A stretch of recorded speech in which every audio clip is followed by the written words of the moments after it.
आज हमें डिस्कस करना है क्या आदर्श और अनादर्श विलयन। हम इसके पहले राउल्ट का नियम है उसको हम लोग पढ़ चुके हैं और राउल्ट के नियम के माध्यम से हमको एक जानकारी मिली कि क्या हो यदि कि हम क्या करें कि आवाज़ विलयुक्त विलयन का प्रयोग करें और उसके और साथ ही साथ हम लोग शुद्ध विलय के बीच में कंपैरिजन करते हैं तो क्या पाते हैं हम लोग ये पाते हैं कि जो शुद्ध विलायक होता है, शुद्ध विलाय का जो वाष्प दाब होता है वो क्या होता है, अधिक होता है ना। ये हम लोगों ने पाया और साथ ही साथ क्या हम लोगों ने पाया कि जैसे क्या हो कि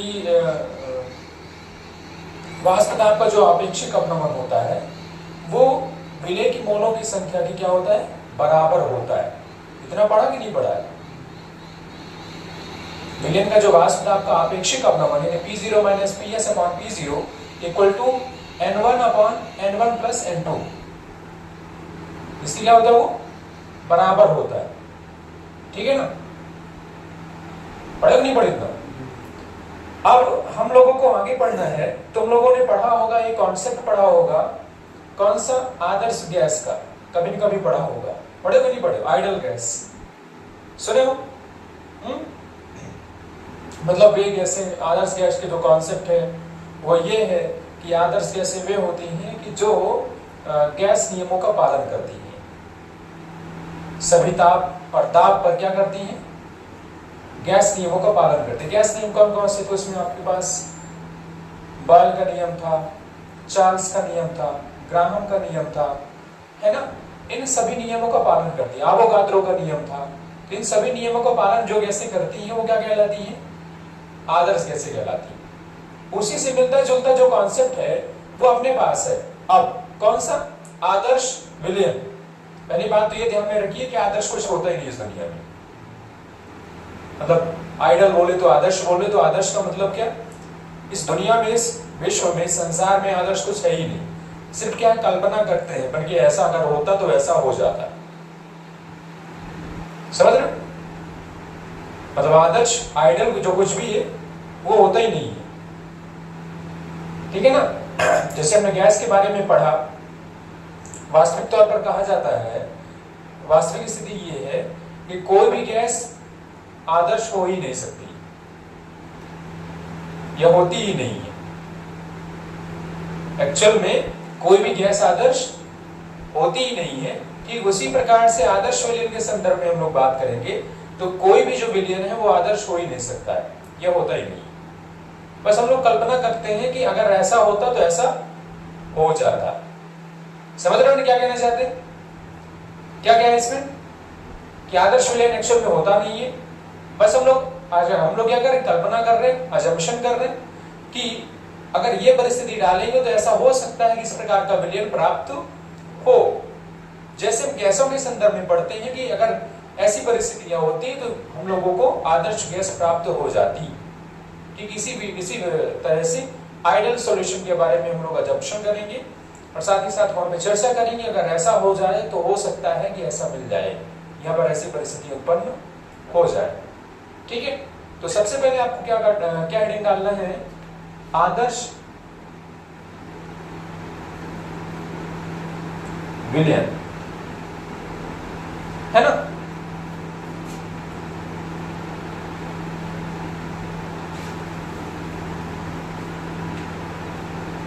इसको इंग्लिश में क्या बोलते हैं, आइडल सॉल्यूशन बोलते हैं।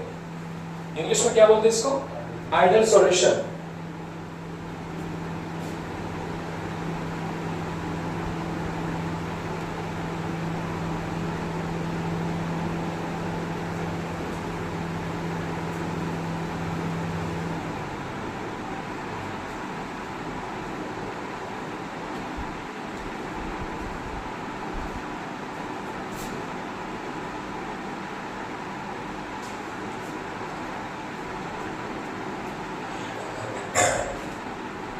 आदर्श विलयन का मतलब ये है कि ऐसे विलयन जो सभी ताप और सांद्रता पर राउल्ट के नियम का पालन करते हैं क्या कहलाते हैं, आदर्श विलयन कहलाते हैं। आदर्श विलयन बोले तो कौन, ऐसे विलयन, वे सभी विलयन जो सभी ताप और सांद्रता पर राउल्ट के नियम का पालन करते हैं, क्या कहलाते हैं? आदर्श विलयन कहलाते हैं। परिस्थिति कौन सी है? दो परिस्थितियां हैं। कौन सा? सभी ताप, मतलब जो टेम्परेचर है, सांद्रता इन ऑल कॉन्सेंट्रेशन,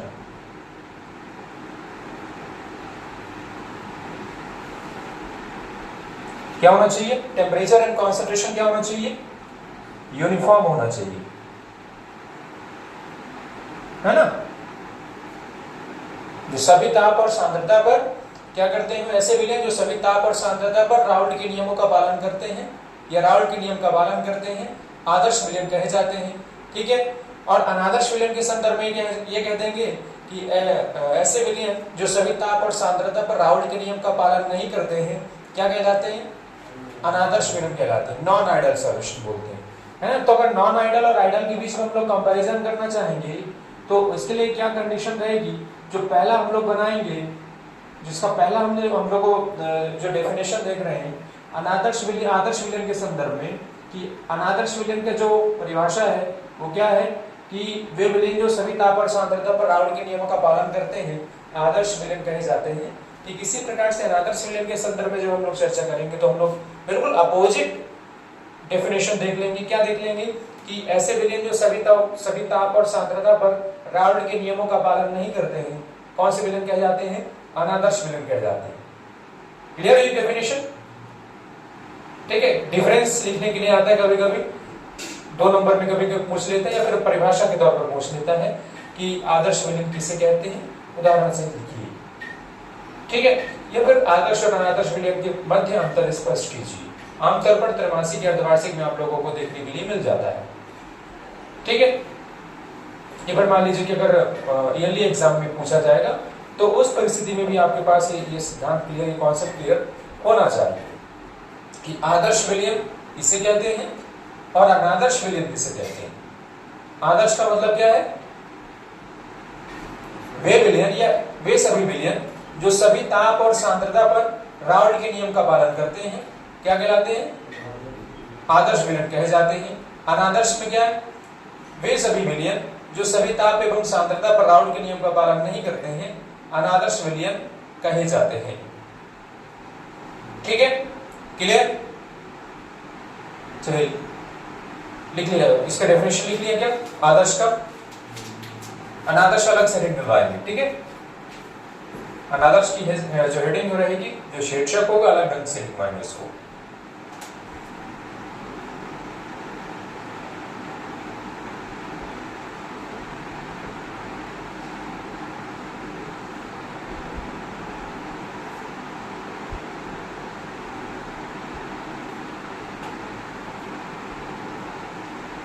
ठीक है। अब एक और बात समझ लीजिए कि कुछ शर्तें भी हैं। जब हमने आपको डेफिनेशन लिखवाई वहां पर बात समाप्त नहीं हो जाती है, बात अभी शेष है। बात क्या शेष है कि परिस्थिति ये है कि जो विलयन है कुछ शर्तों को आवश्यक तौर पर पूरा करता हो, तभी हम उसको कह सकेंगे कि यह आदर्श विलयन है। कम से कम इसमें 3 कंडीशन हम लोग लिखवाएंगे। एक कंडीशन कौन सी रहेगी? पहली कंडीशन यही रहेगी जो आपने डेफिनेशन में लिखा है कि राउल्ट के नियम का पालन करता हो। इसके साथ ही साथ जो दूसरा जो है तो वो रहेगा आयतन परिवर्तन का, और तीसरा जो रहेगा वो एंथैल्पी परिवर्तन का रहेगा। हम लोग क्या है प्रमुख तौर पर जो चीजें हैं वो देख रहे हैं। तो नीचे से लाइन लिख लीजिए, आदर्श विलयन नीचे। कोई भी विलयन आदर्श विलयन तभी कहा जा सकता है, कोई भी विलयन आदर्श विलयन तभी कहा जा सकता है जब वह निम्न शर्तों का पालन करता हो।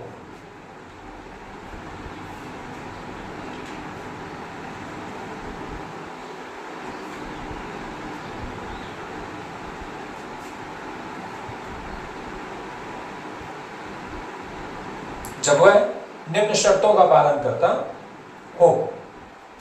अब वो शर्तें कौन कौन सी हैं ये समझ लीजिए, ठीक है, कि कंडीशंस, टर्म्स एंड कंडीशंस कौन से हैं कि जिनके बाद ही हम लोग क्या कह सकेंगे आदर्श विलयन है या फिर नहीं। पहली कंडीशन ये है, अगर हम माने कि हमारे पास बाइनरी सॉल्यूशन है, हमारे पास द्विअंगी विलयन, कैसा विलयन, द्विअंगी विलयन है, और द्विअंगी विलयन में दो उसके कंपोनेंट यानी दो घटक है। कितने घटक है, दो घटक। पहला घटक मान लीजिए कि A है और दूसरा घटक क्या है, B है ना। आप विलय या विलायक अपनी को सुविधा अनुसार उसको मान सकते हैं।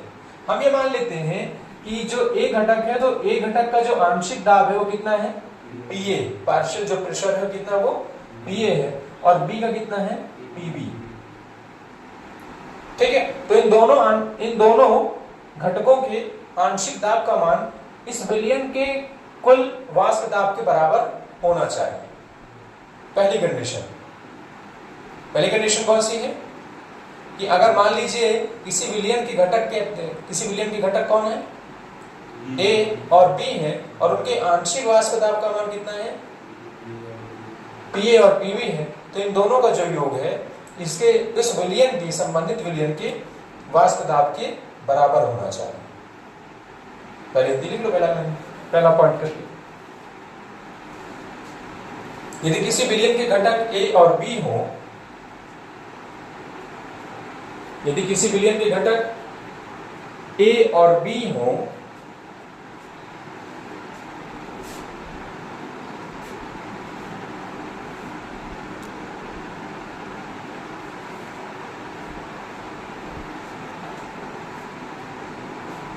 तथा उनके आंशिक दाब के मान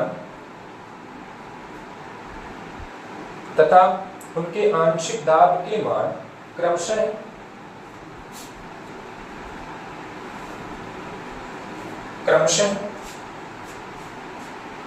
PA और PB हों, तो उनका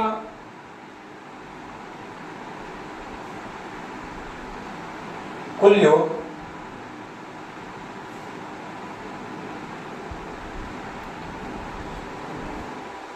विलयन के वाष्प दाब के बराबर होना चाहिए।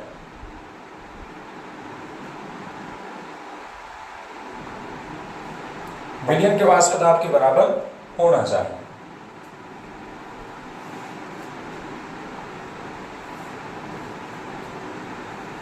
ठीक है, बात समझ में आई, ठीक है ना। पहली कंडीशन समझ में आई। अब दूसरी कंडीशन है, पहली कंडीशन क्लियर होने के बाद दूसरी कंडीशन की बात कर रहे हैं। दूसरी कंडीशन है डेल्टा भी मिक्सिंग इक्वल टू 0। अब इसका मतलब क्या है,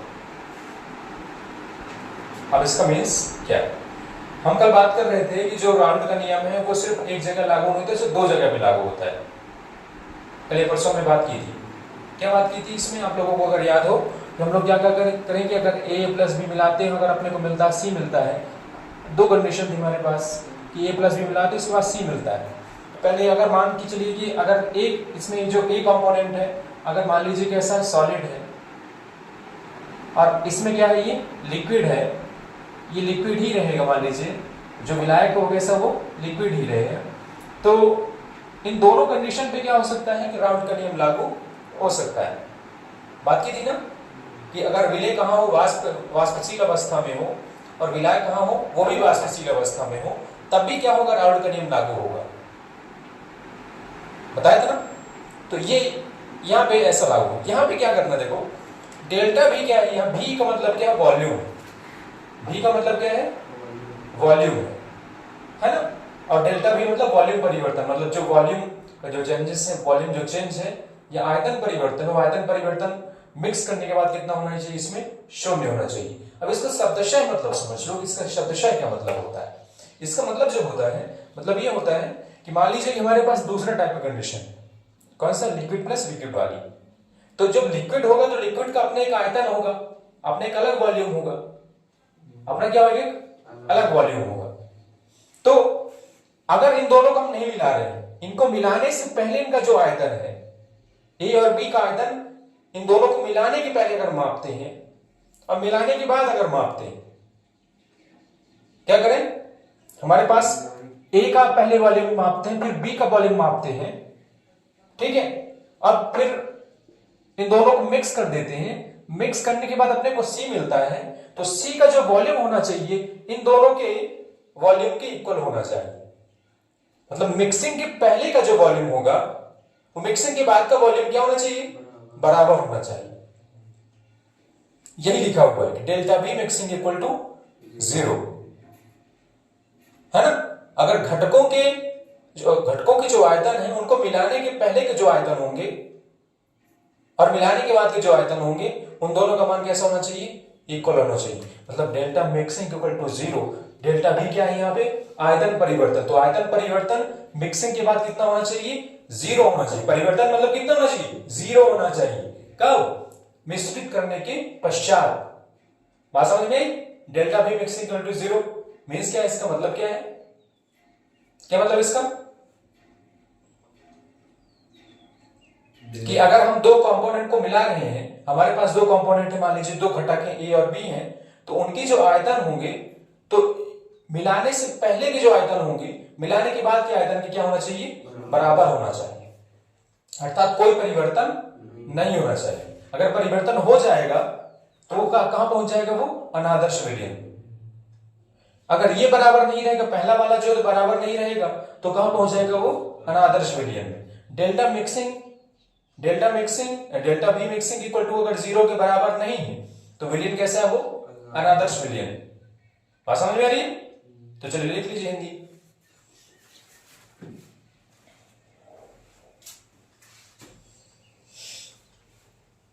दोनों अवयव ए और बी को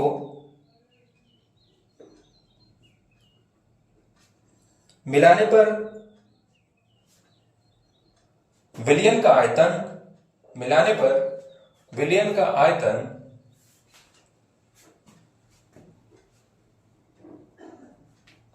दोनों अवयवों के आयतन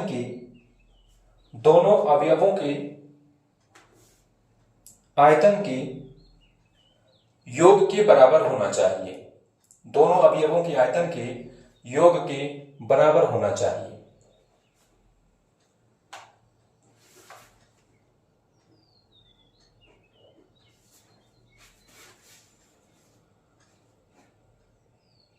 अर्थात आयतन परिवर्तन शून्य होना चाहिए।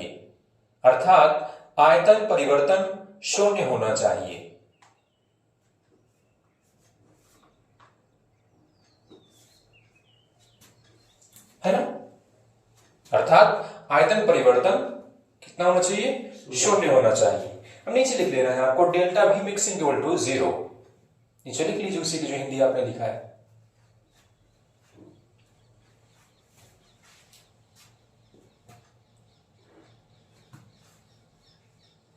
ठीक है ना, क्लियर। अब तीसरी परिस्थिति, एंथैल्पी परिवर्तन।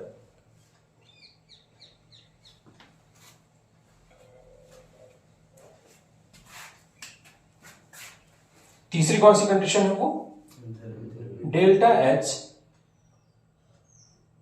मिक्स इक्वल टू कितना होना चाहिए, वो 0 के इक्वल होना चाहिए। क्या तात्पर्य है इसका, क्या मतलब इसका,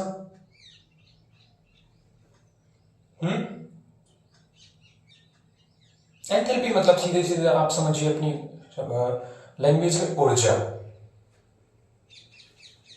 ठीक है।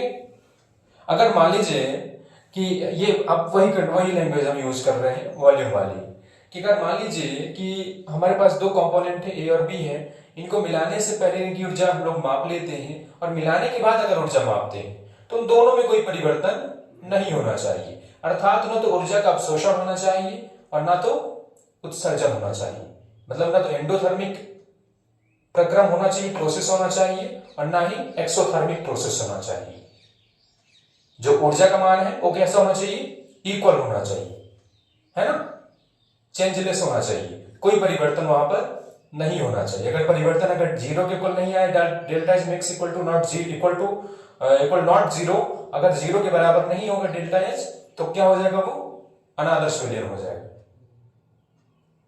ठीक है, बात समझ में आई कि अगर हम लोग क्या करें कि दो कंपोनेंट ए और बी को मिलाते हैं, दो घटकों ए और बी को मिलाते हैं, तो किसी प्रकार का ना तो ऊर्जा वहां पे उत्सर्जित होनी चाहिए और ना ही ऊर्जा अवशोषित होनी चाहिए।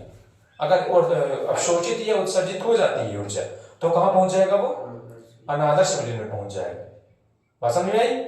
न तो मतलब न तो ऊर्जा अवशोषित की जानी चाहिए, ना तो निकलनी चाहिए। अवशोषण मतलब क्या होता है, सोखना एक तरीके से, और उत्सर्जित मतलब निकलना। ना अवशोषित होनी चाहिए ऊर्जा और ना ही निकलनी चाहिए। अगर ऊर्जा निकल गई या अवशोषित हो गई, तो उसी कंडीशन में क्या हो जाएगा, तुरंत वहां पे हम लोग भूल जाएंगे कि आदर्श विलयन हो। कौन से विलयन पहुंच जाएगा, वो अनादर्श विलयन की श्रेणी पर पहुंच जाएगा। बात समझ में आ रही? लिख लीजिए चलिए।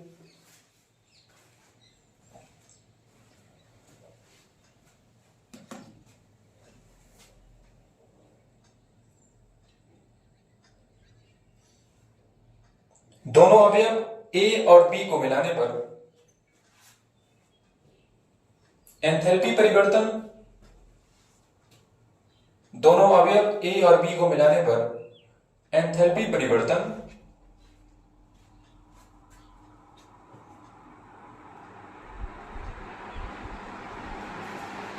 परिवर्तन शून्य होना चाहिए।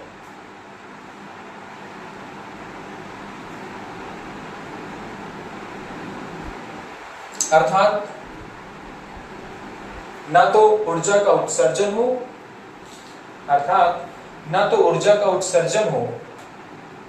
और ना ही अवशोषण,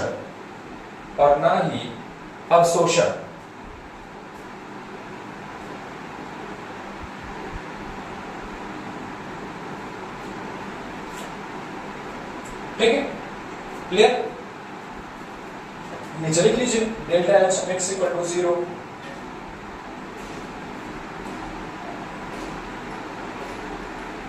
आपके लिए बताएंगे कि चार अंतर आपके तैयार है, आदर्श और अनादर्श विलयन कि नहीं तैयार? भाई तीन अंतर क्या शर्तें हैं, एक कौन सी है, परिभाषा। तो इनके माध्यम से आपके पास चार अंतर तैयार हैं आदर्श और अनादर्श विलयन के बीच में। आदर्श विलयन में क्या हो जाता है कि जो चीजें क्या रहेंगी, इक्वल रहेंगी, जो लगभग पॉजिटिव वे में रहेंगी, वही क्या हो जाएंगी, उसकी अपोजिट में चली जाएंगी। ठीक है, क्लियर? कोई दिक्कत इसमें? अनादर्श विलयन को लिख डालोगे, ठीक है ना? अब अनादर्श विलयन में हम लोग आगे इसमें पढ़ेंगे, अनादर्श विलयन से विचलन प्रकट करने वाले जो कुछ विलयन है। इसमें हम लोग पढ़ेंगे ऋणात्मक विचलन, जो डेविएशन शो करते हैं जो विलयन, ऋणात्मक विचलन प्रकट करने वाले विलयन, इसी प्रकार से धनात्मक विचलन प्रकट करने वाले विलयन। एग्जांपल लिख लो सबसे पहले, चलो आदर्श विलयन कुछ है ना, एग्जांपल लिख लो। पहला जो एग्जांपल इसमें वो है बेंजीन प्लस टालुइन। पहला एग्जांपल कौन सा है, benzene plus toluene.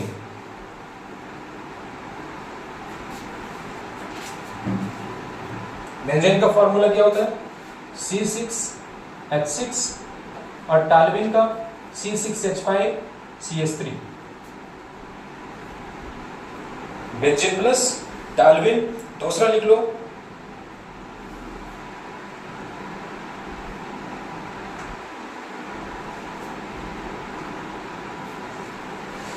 Chlorobenzene plus bromobenzene.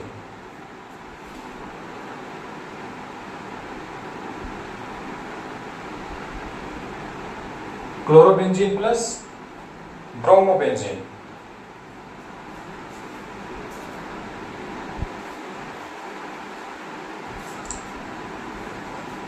Carbon tetrachloride plus silicon tetrachloride.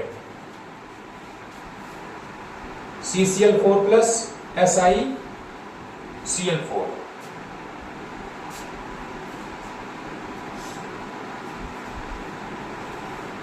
एक आध एग्जांपल और लिख लो, इसके बाद खत्म कहानी से।